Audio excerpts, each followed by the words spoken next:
that I feel is God.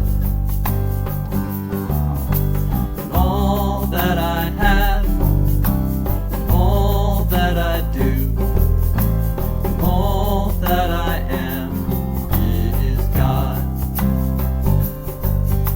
And all that I want, all that I need, all that I show is love.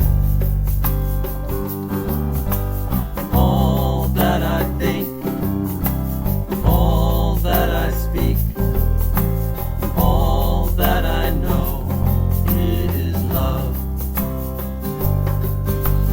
All that I see, all that I hear, all that I feel is God. And all that I have, and all that I do, and all that I am, is God. All that I am is God. And all that I am is God.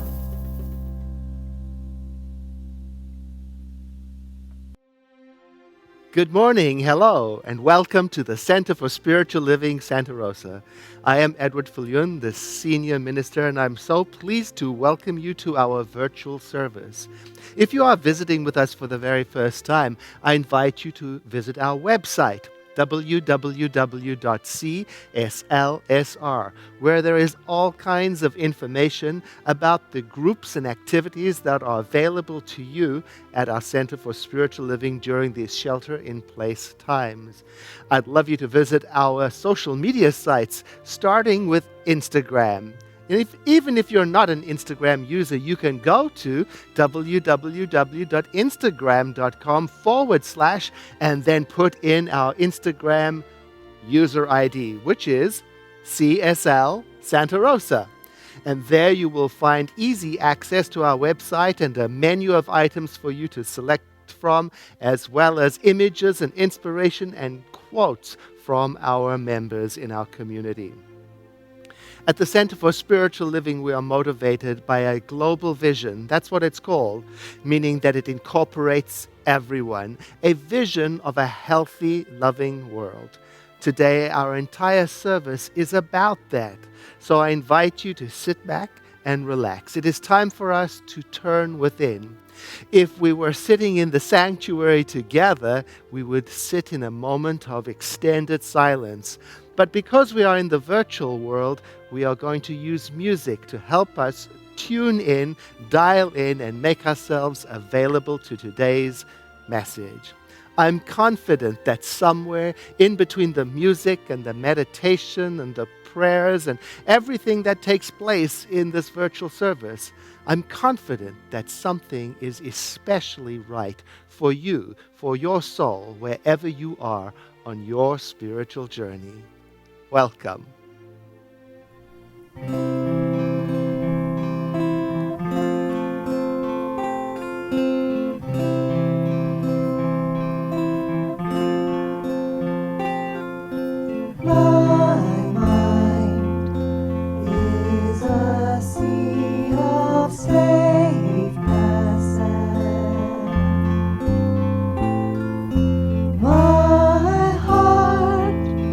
Sails on an ocean of love.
closing our eyes if that's comfortable for us, then taking a nice breath. And together we know that there is only one power, one presence, and one principle that guides and guards us always. We are always fully connected to it in this life and beyond. We are never separated. So I know in this time together in this service of celebration that all is joy and harmony and peace and love. And that each one of us has come this day to learn something, to take something into our hearts and minds that will continue to grow us as our days go forward. So I bless the speaker this morning, and I bless all those who are speaking in this service, that their minds and hearts are exactly where they need to be and the perfect words come out in the right order. I bless those musicians who are bringing their music to us, and that the music and the words will speak to our minds and our hearts in the way that is just right for us.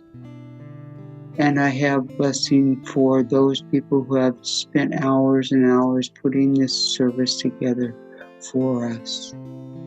And also for those people who are supporting us as we speak right now behind the scenes. So it is in the deepest gratitude that I now release this, knowing it is done.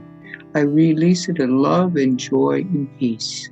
And I simply say these words, and so it is. Good morning. I'm Joyce Kinzel. I'm a minister here. Join me in our affirmation this morning from the Beyond 2020 Vision Book of Affirmations. I accept a greater experience of my spiritual nature. I am a more willing vessel through which joy, beauty, and connection are activated. I see, know, and feel joy with every interaction, and so it is.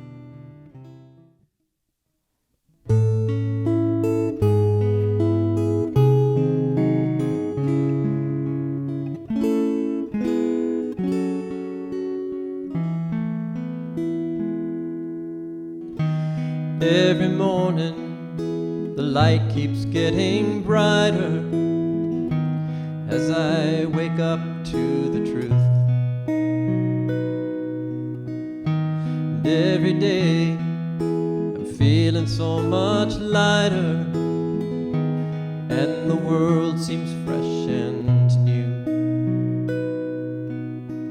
What I was taught and the way that I thought stopped serving me long ago, and now I'm learning to trust in the God of all of us.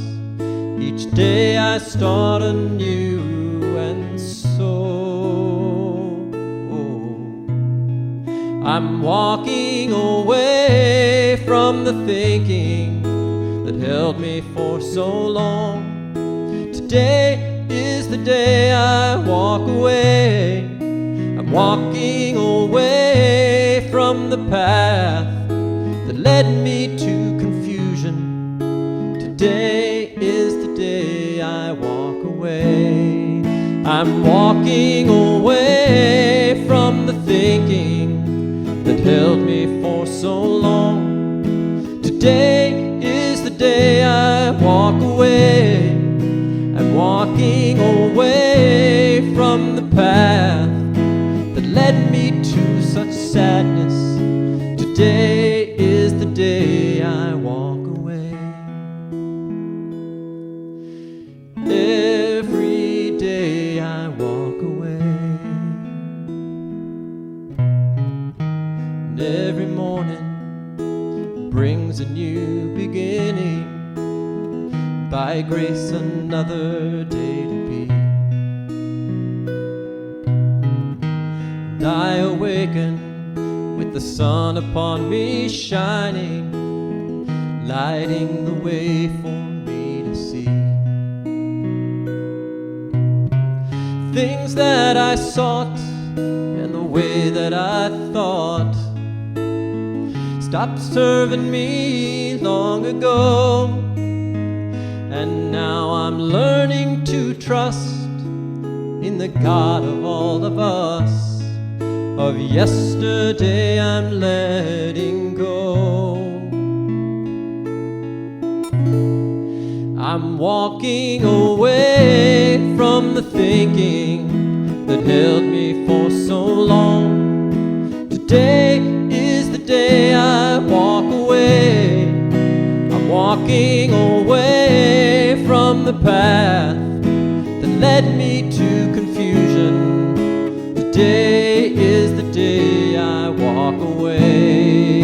I'm walking away from the less than that held me for so long. Today is the day I walk away. I'm walking away from the path that led me to confusion. Today is the day I walk away.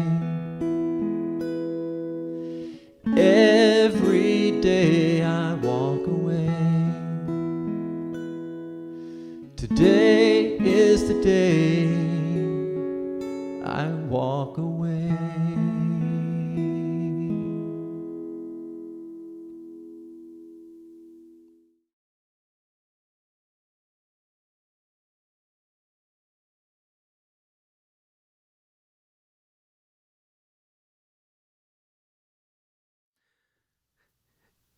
In the recommended book for this month, it has a beautiful subtitle. I don't think I can say the title of the book. I'm not sure if it's permissible language on radio, but the subtitle is How to Stop Doubting Your Greatness and Start Living an Awesome Life by Jen, Jen Sincero.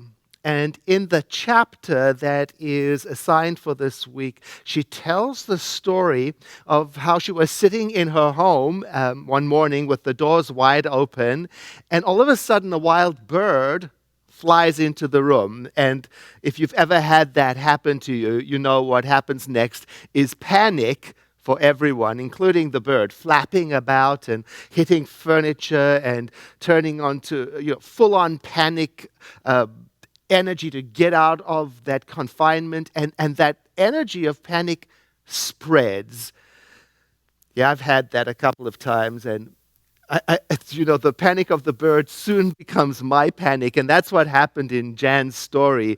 The bird keeps on slamming itself into a closed window, which can be very dangerous, lethal for a bird if it gets enough speed. And it's trying to escape, and she wanted to catch him, which of course makes it worse. And finally she did manage to get the bird and escort him outside to freedom. And then she had to spend some time calming down, because now her own heart was pounding, matching the panicked energy of the escaping bird. And this is what she writes. I imagined his confusion and frustration. She's imagining what the bird says. I can see the sky. It's right there. If I fly hard and fast enough, I know I can reach it. And she says, it made me think of the way so many of us live our lives. We can see what we want and nearly kill ourselves trying to get it in a way that just isn't working. Meanwhile, if we just stopped, paused, got quiet for a moment or two, and looked at things perhaps a little differently, maybe we'd notice the door to what we want being held open for us by that nice lady in the bathrobe across the room. Thinking of that scene that she just described, I thought of our society right now and how in some ways society resembles a room in which a bird is frantically trapped, trying to escape, and sometimes dangerously so, trying to get to freedom. And in the process, panic and fear is being generated, and it is highly contagious. And even if I say, I'm not going to get into this. I'm not going to go onto social media. I'm not going to read the news. I'm not going to subject myself to all of this. Even if I say all that, maybe you notice, like I do, that the energy is still in the house, meaning it still touches me. Maybe it's touching you. You know, Kevin and I, we are working from our homes. And so we're in the same space 24/7. And he is a therapist, and I'm a minister, and I've got 2 jobs as a minister right now. And so we are in the thick of it, really. And we've often said to each other, you know, when we argue, when we fight, we still do it kindly. We're mindful of what we say to each other and how we say it.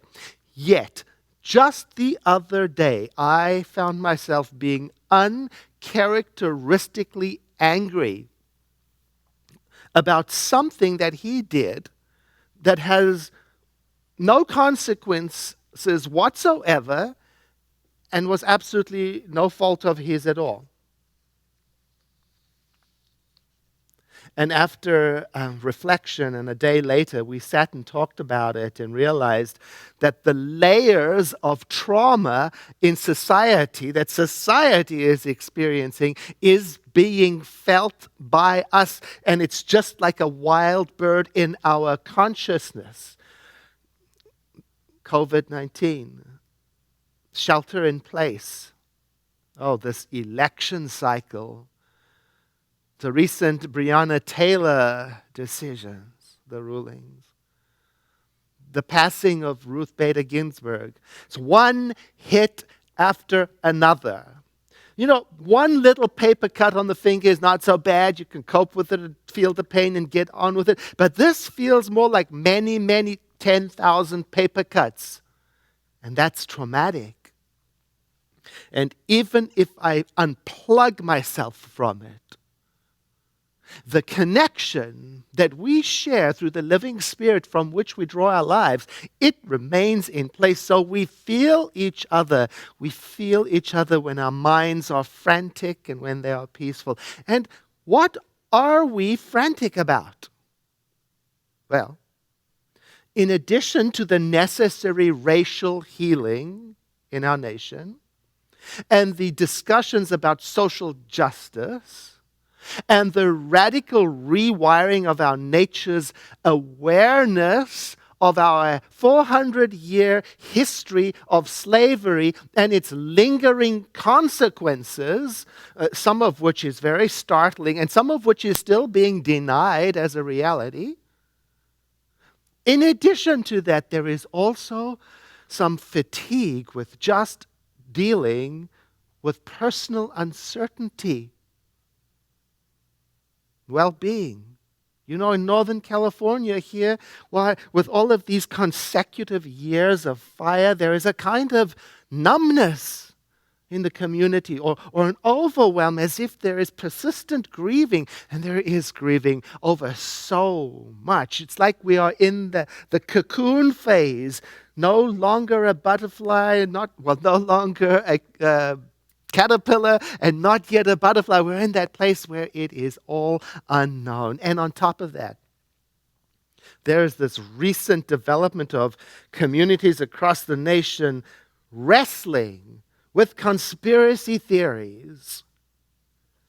You know, it reminds me of the panic that preceded the Y2K. Remember that, you know?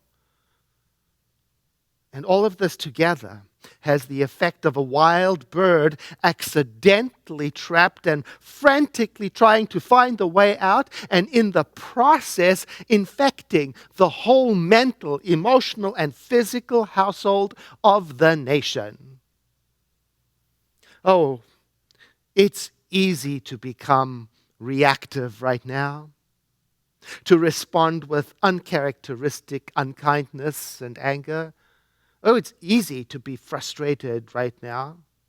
And so I have to remind myself I don't really know. I don't realize the amount of pressure that is in me, that is in us, that is in other people. I don't know what other people are going through. I remember walking down the street in South Africa with my cousin and my mother when my cousin and I were children. And as we were walking downtown, we noticed a lady in front of us had worn out shoes, and every time she took a step, a piece of the leather flapped in the wind. And my cousin and I started pointing and giggling just as children might. And my mother saw what we were doing, and she stopped us in the walk, and she called us aside, and we stood where we were, and she said, we don't know what's going on with that person. That may be the only pair of shoes that she has. What a sobering moment for my young mind. My mother's words instilled a vision in me of being kind in my thoughts about others, and it made me sensitive to what I don't know, what other people are going through, and slower in making up stories about them, because from the outside, it may not always be possible for me to understand the strength and the courage that it takes for another person to make it through a single day today in this world. Now, the vision that we have in our movement of a world that works for everyone encourages me to carry on my mother's legacy of being kind as possible every day. Even though sometimes I can't see a clear pathway to do so. But that's the power of a vision, is to stretch our imagination. And this particular vision, a world that works for everyone, it stretches us with the question, how is it even possible? It may seem unattainable immediately, and yet at the same time, it tugs on our hearts as something we desire, and it's something that we feel we are being prompted from the inside to make changes that lead toward it. A world that works for everyone. A friend of mine was joking with me about that vision, and he said, I know exactly what a world that works for everyone looks like for me. In a world that works for everyone, it's a world in which everyone does exactly what I want them to do. And although he meant to be humorous, he had identified a very important consideration for creating a world that works for all.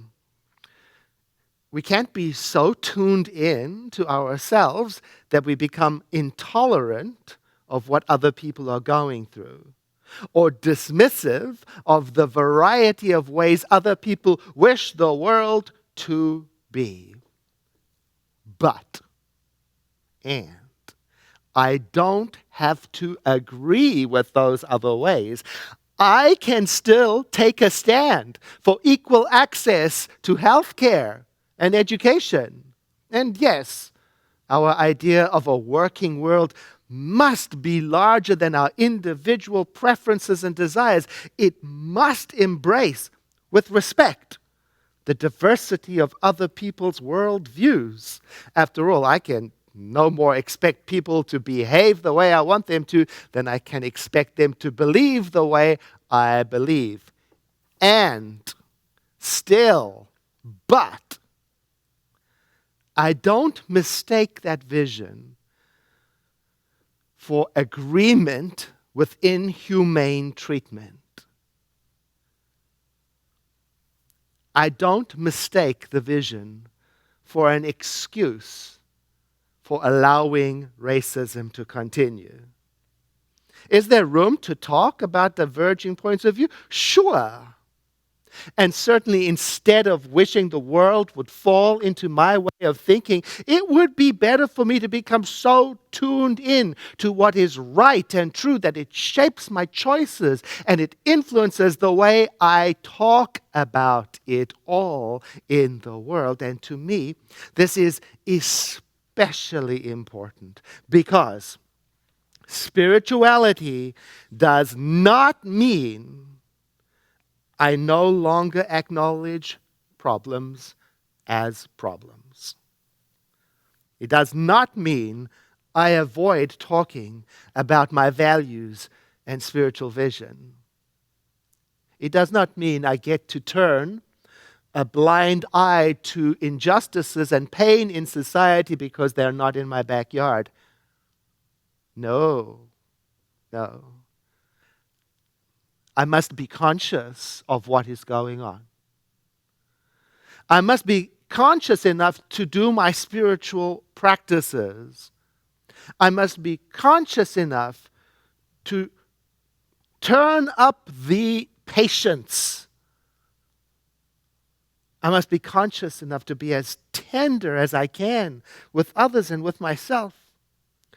I must be conscious enough to notice when I'm spiraling down into negativity or emotionality or disconnection and separation. And I must be conscious enough to know that that may be happening to others too, because we do feel each other's tensions and energy, and I want to be mindful of that. I want to give people the benefit of the doubt that when anger explodes or uncharacteristic unkindness expresses itself, when it erupts, when the fuse is short, I want to have faith and believe that even so, there is a way through this out into freedom for us. And I want to know and have faith that you are part of some global awakening, and I want to believe it. I want to have faith in goodness, and I want to believe it.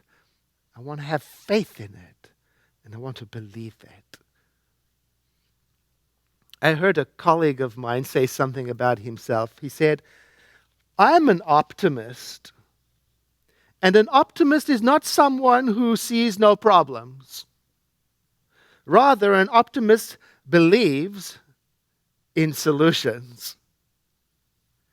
So an optimist then is someone who knows, yes, there are difficult conversations that have to be had, and at the same time believes that solutions are available. An optimist understands that they may very well be disturbed in these times, that they may have to face their own avoidance. They may have to take time out from their own negative thinking, and at the same time believes that there is a way.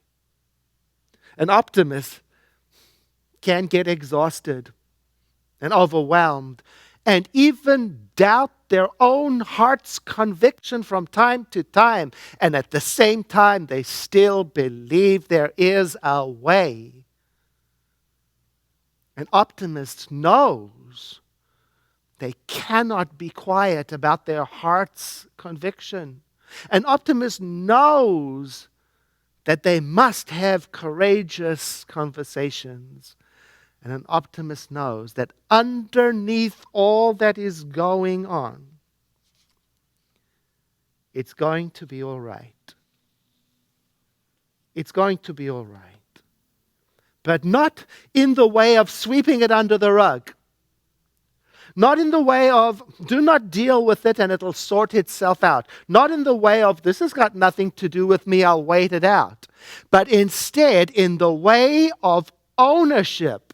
This is my life. This is my world. This is my chance to speak from my conviction of oneness. And my word has power because it is rooted in the divine. And then to speak that vision and to talk the truth and to have faith in it and to believe in it, even though sometimes I may not know if I have what it takes to follow this evolution of thought to the next level, even though I still, in those moments of doubt, I still have the vision to guide me, and it still pulls me, and I can let myself notice how it disturbs me. So yes, I do want to put my attention on what I want for the world. I do. You know, we are going through something I call a great deathing, a dying. We're going through a great dying, a dying away. And at the heart of our teaching is the reminder that the immortal, eternal nature of that creative we call mind, that creative field we call mind, is that it is permanently present and everlasting. In other words, in our teaching, there is a reminder that there is life after death, and that the resurrected body is not the same as its former self. A falling away must happen. Racism must fall away. Gender inequalities must fall away. Corruption must fall away. Food insecurity must fall away. Planetary trauma and the denial of it must fall away. So much must fall away. That is why we sometimes feel grief and tiredness. And I want to say sometimes, can you just wake me up when it's all over? But I think of this. Future generations will assess us and our faith tradition on what we do and say and think now in these times. Yes, it's disturbing, risky, inconvenient. And I think you and I are being disturbed because that vision of a healthy, loving world lives in us. And also because what is happening in society is disturbing, alarming, and cannot stand. Yes, I want to say, wake me up when it's all over. Wake me up when this is done. But I can't. As tired as I may be, I can't. Because I know, like you do, I know that it is through being awake that we get to move this through to the open door, to freedom, to the other side. This is what we have been waiting for. What if this is the answer to our prayers? So I ask myself the question, how is all of this that is happening an evolutionary step forward? And how can I add my voice to it? Do I know what I know? And do I have faith in what I know? Do I believe what I know? Do I believe it so much that I can see it? Can I see it? Can I see all people, all beings, all life as expressions of God? These are the words of the global vision. Can I see a world in which each and every person lives in alignment with their highest spiritual principle? I see it. I see humanity awakening to its spiritual magnificence and discovering the creative power of their thought. I see a world in which each person discovers their own personal power and ability to create an individual life that works within a world that works for everyone. I see a world in which we live and grow as one family that respects and honors the interconnectedness of all life. A world where there is kinship with all life, in which we are connected. I see a world where personal responsibility joins with social conscience in every area of the political, corporate, academic, and social sectors, providing sustainable structures to further the emerging global consciousness. I see a world in which each person has enough food and a home, and a sense of belonging. I see a world where there is peace and harmony and justice for all. I can see a world in which resources are valued and cared for and grown, and where there is generous and ongoing, continuous sharing and nurturing and respect for these resources. I can see a worldwide culture in which forgiveness is the norm. I see a world that has renewed its emphasis on beauty, nature, and love through the resurgence of creativity and art and aesthetics. I see a world that works for all.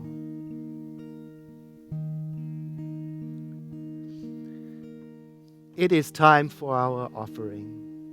I want to thank everyone who has submitted an online giving intention form. If you are a regular here at the Center for Spiritual Living, you know that once a year we ask our friends and members to disclose what they intend to give next year, in the year 2021. This is a budget process that allows us to calculate what we can expect to receive in revenue and then to build a budget around that.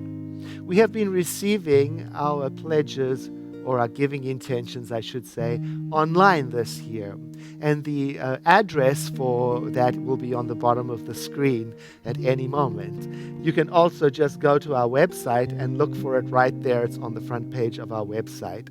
And we have planned a beautiful gratitude gift for everyone who submits a giving intention form this year. And it is so delightful, and I'm not going to tell you what it is until it arrives. As part of our plans for next year, I want to unveil to you the non-profit partners that we have selected from your nominations that we will be partnering with in the year 2021. Please enjoy this slideshow while you consider what the Center for Spiritual Living means to you, and also while you make a donation. Did you know that you can make a donation on Facebook, or also on our website, or you can send it in the mail, old school, if you want to. Thank you for your support.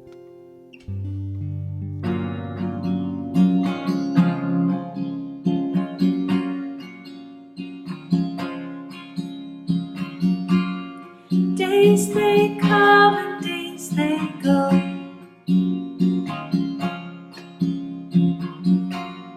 What you plant is what will grow.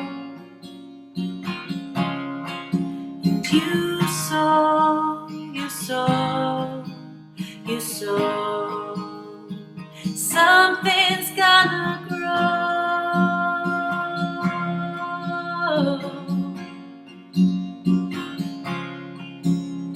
So you want it all. Give it all you want, so you know it all.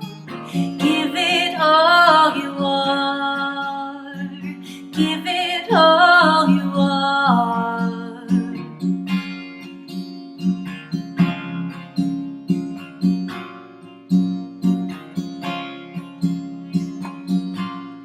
Time feels fast and time feels slow.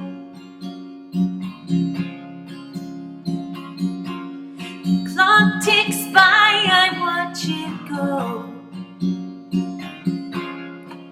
And it goes, it goes, it goes. Something's gotta grow.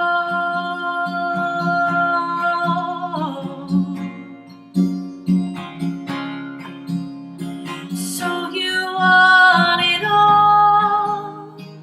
Give it all you want, so you know it all. Give it all you want. Give it all you want. Lightning strikes and shakes us to the core, shifting life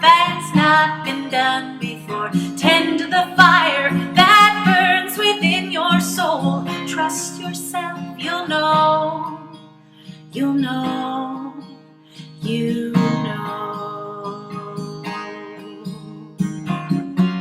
Love surrounds and overflows. The more I give, the more it shows. And it flows, it flows, it flows. Love is gonna grow.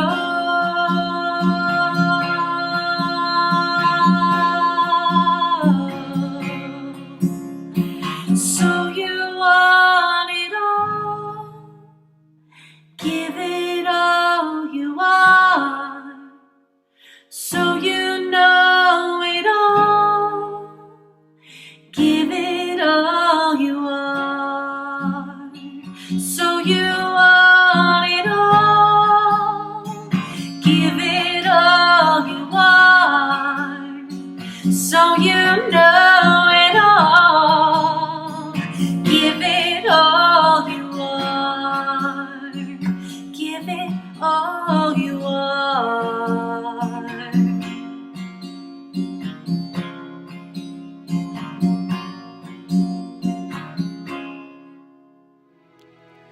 And now it is time for our community announcements. This week we have 2 classes that are beginning. Open at the Top with Dr. Kim Kaiser, and that begins on Tuesday, which means registration closes today. There's also Visioning with Reverend Tara Steele. That begins on Friday, which means registrations close on Wednesday. We got to get all of our registrations in so we can be prepared for the Zoom classes. There's information on our website. There's information on our Facebook page. There's information on our Instagram page about these great classes as well as the others that are coming up. We've still got 2 more coming up in October, so you got to go to our website. We rolled these classes out sequentially in a staggered way so that you could have more access to them. Also registering at the moment are small groups, a series of circles for spiritual connection. Now, when we were meeting in person, we would have these circles in people's homes, and there was some concern that meeting online for these small circles would lack the connection and intimacy, but they have not. The people who take the time to sign up and go through these series of classes, they report a deep spiritual connection and a feeling of affinity and support. So these groups are open for registration, and they're 6 weeks at a time, and it's an opportunity to discuss the Sunday message and explore ways to embody our teachings more fully. I've mentioned our Instagram page. It's very easy to find, even if you're not an Instagram user. You just go to www.instagram.com, then / and you put in our ID, which is CSL Santa Rosa.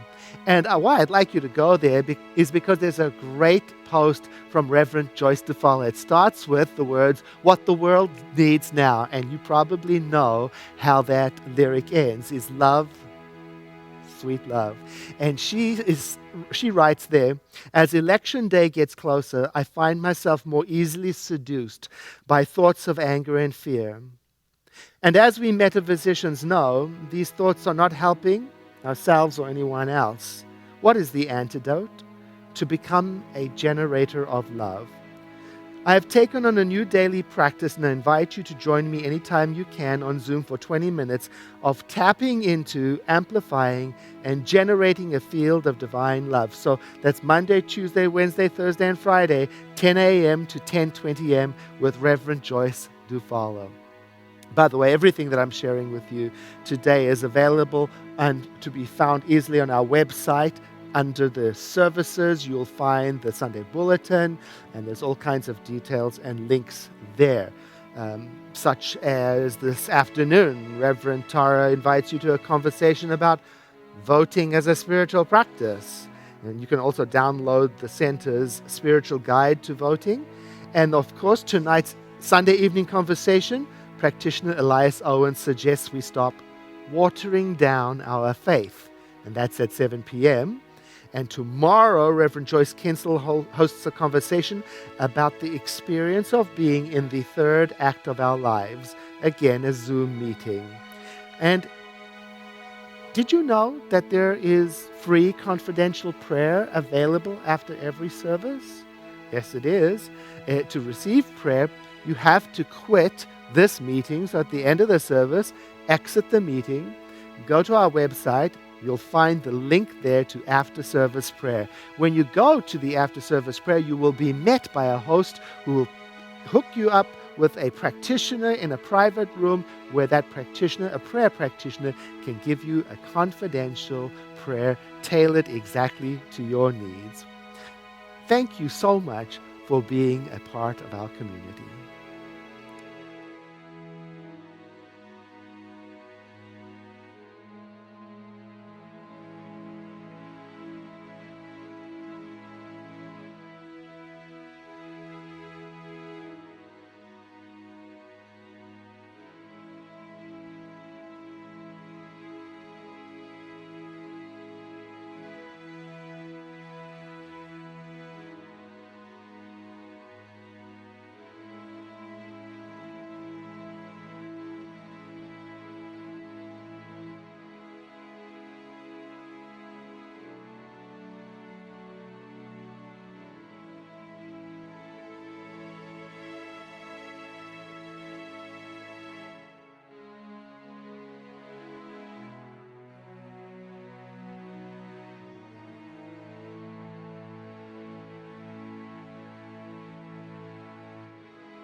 Hi, good morning. I'm Linda Han. I'm your Chief Operating Officer and a member of your Giving Intention team.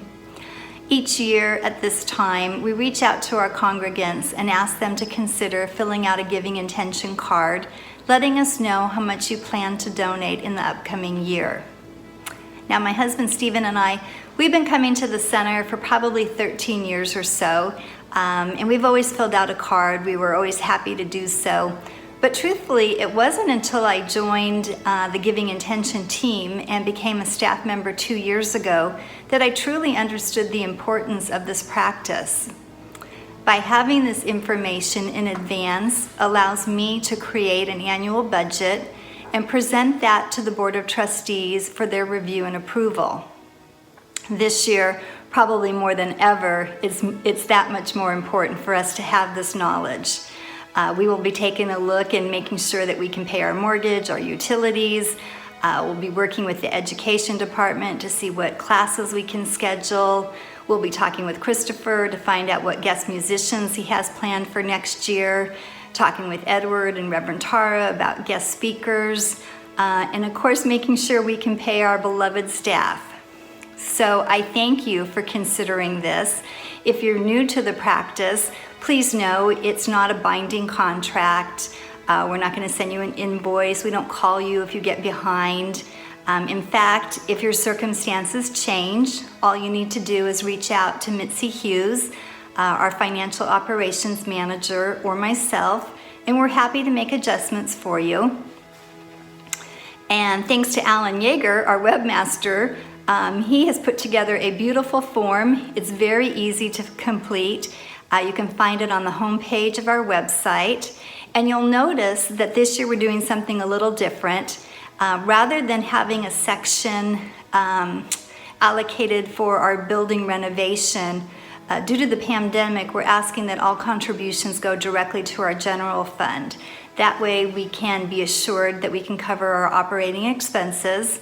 And if something does come up for the facility itself, we can always just make adjustments and pay that out of the general fund. Lastly, I just want to thank you guys so much. Thank you for watching every Sunday. Thank you for attending classes and meditations and virtual social halls on Zoom. And most importantly, thank you so much for your notes of appreciation that you're sending in with your donations. It touches our heart greatly. So with that, please know that your staff loves you, we miss you, and we appreciate all that you do for us. Thank you so much. Hi, my name is Lorena Fisher. I'm a member of the Center for Spiritual Living, Santa Rosa, and I'm here to tell you about Circles for Spiritual Connection.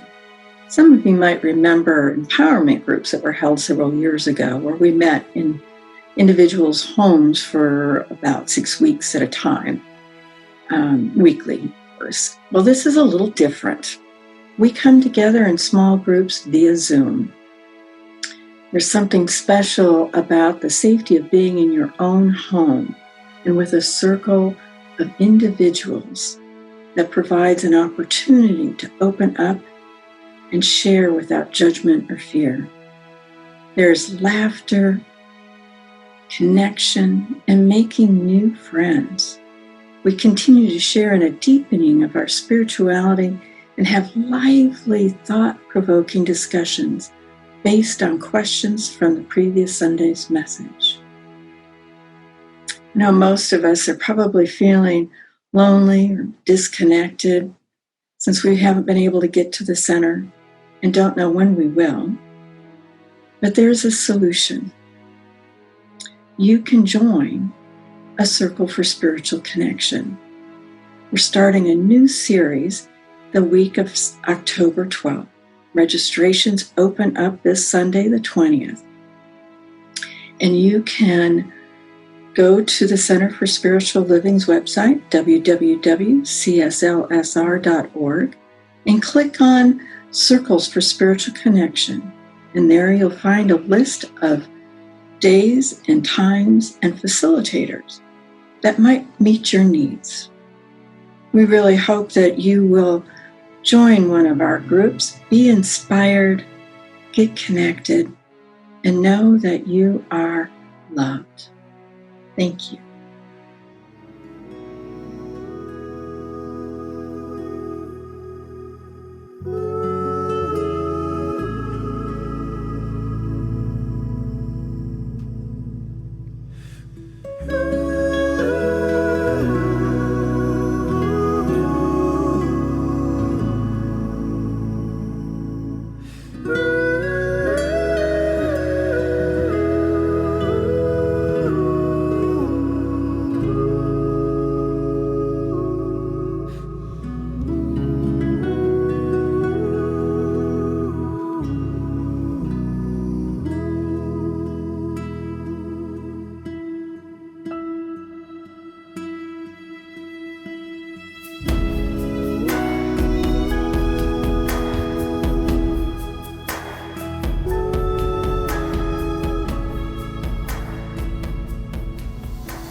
San Francisco AIDS Foundation has been on the forefront of HIV education for decades. We want our communities to rely on the facts and not fear. When it comes to preventing HIV infections and living well if you become HIV positive, knowing the facts is a first step.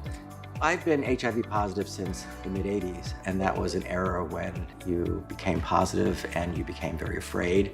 Now, with proper navigation, somebody can test positive, immediately be put on care within a matter of weeks, bring their viral load down to undetectable. They can get all this life support that they could never have had before.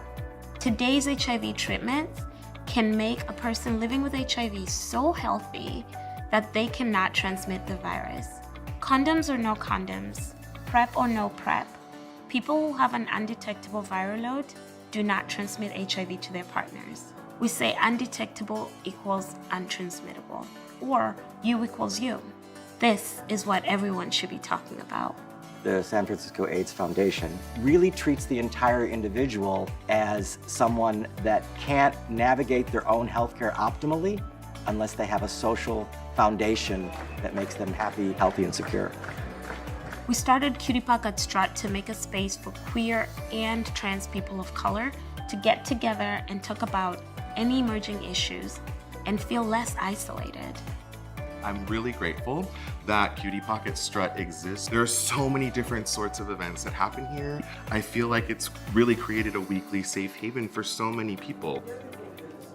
The first 2 hours of the entire event is really just open testing. It's a time for you to come in. You don't have to be scheduled. It's become this really nice environment where we have a bunch of regulars who all hang out together, and also we get to see performances from queer people of color who might not have the space for those types of performances otherwise. It's about normalizing sexual health and increasing access in these communities. We're working hard to get people information and start conversations about what they need to support their sexual health. We know our communities are stronger because we're supporting each other.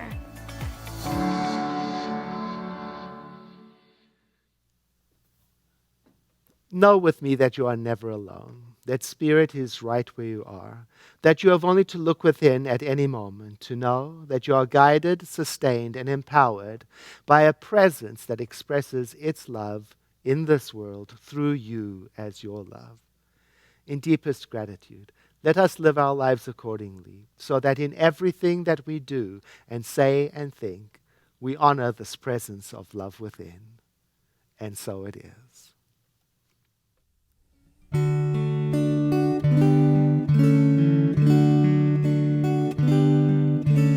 Blessed always, blessed always, for the arms of God surround us. Let our joy be so triumphant that we rest in God and say Amen. Blessed always, blessed always, for the arms of God surround us. Let our joy be so triumphant that we rest in God and say Amen. Let our joy be so triumphant that we rest in God and